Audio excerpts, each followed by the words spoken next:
MARPOL Annex 1, Regulation 17, requires that every oil tanker of 150 tons gross tonnage and above, and every ship of 400 tons gross tonnage and above, other than an oil tanker, shall be provided with an oil record book, Part 1.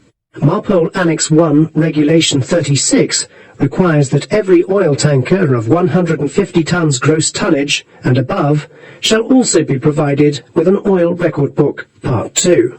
In this CBT, we will concentrate on Oil Record Book Part 2, since that's the one to be used when operating an ODME.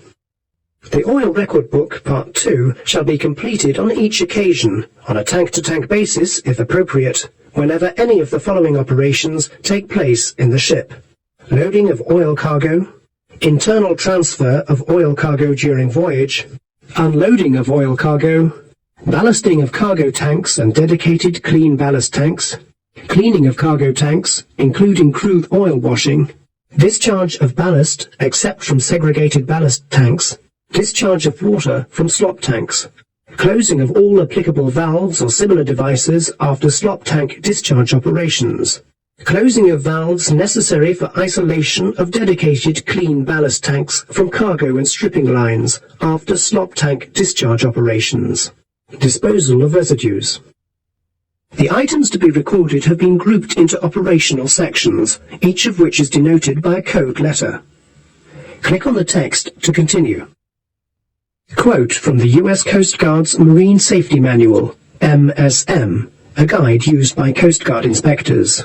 An improperly kept oil record book may be used as evidence against a ship suspected of an illegal discharge, while a correctly maintained record could establish a successful defense to an alleged violation.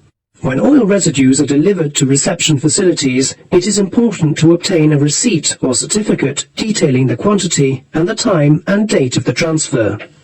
This receipt or certificate must be kept together with the oil record book. The oil record book must be saved on board for at least 3 years from the date of the last entry.